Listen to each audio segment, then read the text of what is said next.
समांतर श्रेणी, और इसको हम लोग अंग्रेजी में बोलते हैं अरिथमेटिक प्रोग्रेशन। समझ गया?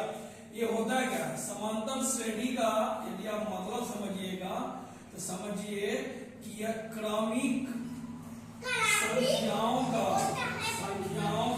एक रूप है। ठीक है, क्रमिक संख्याओं का एक रूप है। लाइक दैट, जैसे 2 के बाद हमने लिखे 4, 4 के बाद हमने लिख दिया 6, 6 के बाद लिखे 8, etc।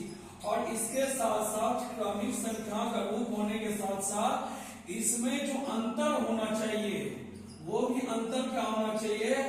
बराबर होना चाहिए। कैसा होना चाहिए? अंतर बराबर होना चाहिए। मना कहने का मतलब है 2 और 4, इस दोनों के बीच में अंतर यदि 2 है तो 4 और 6 के बीच में भी अंतर कितना होना चाहिए? 2। और 6 और 8 के बीच में भी अंतर कितना होना चाहिए? 2।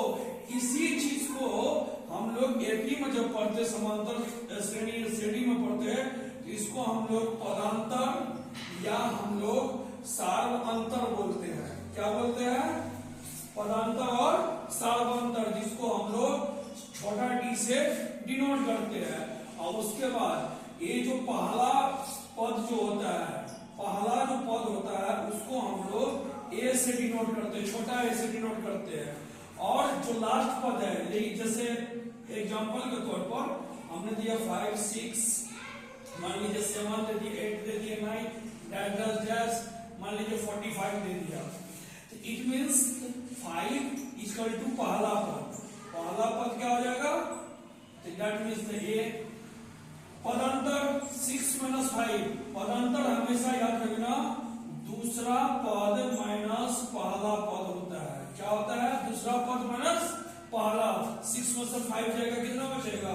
1 बचेगा। ये क्या कहलाएगा? डी, जिसको हम लोग बोलते हैं सार्वअंतर या पदांतर। और सबसे लास्ट जो टर्म होता है उसको हम लोग टीएन बोलते हैं। बहुत जगह एएन भी दिया रहता है बुक्स में, तो टीएन और एएन में कोई ज्यादा कंफ्यूजन नहीं है। इसको हम लोग बोलते हैं अंतिम पद। क्या बोलते हैं इसको हम लोग? अंतिम पद। अतः अब हमें क्या निकालना है? तो अब हमसे पूछेगा संख्या निकाले,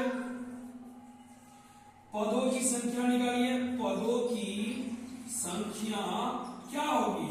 तो हम लोग एक फॉर्मूला पढ़ते हैं एपी में, जब हम लोग समांतर श्रेणी पढ़ते हैं शुरुआत में, तो एक फॉर्मूला आता है, वो होता है टीएन बराबर होता है A plus N minus 1 into D. ये फॉर्मूला होता है टीएन बराबर A plus N minus into D. TN जहां पर अंतिम पद, ए हो गया पहला पद, डी हो गया सार्वअंतर या पदांतर, और एन जो है वो पदों की संख्या। अब हमें सब कुछ दिया हुआ है, जैसे देखिए 45 दिया हुआ है अंतिम पद, पहला पद कितना है? 5, N minus 1 into D. D हमें दे दिया है 1। यहां से 5 को हम लोग सब्सट्रैक्ट कर लेते हैं तो हो जाता है 40, और बराबर में आ जाएगा एन माइनस 1। 1 से मल्टीप्लाई करने में कोई फर्क पड़ता नहीं है, ये n माइनस 1 हो जाता है। तो 100 लिखना है, यहाँ पर लास्ट में लिखना है n बराबर 40, और ये माइनस है तो इधर एक प्लस में आके जुड़ जाएगा, हो जाएगा 41। तो हम लोग बोलेंगे कि सर 5 से लेकर 45 के बीच में कुल जो संख्या है 5 से लेकर 45 तक वो कितनी संख्या है? 41। यही होता है एपी का।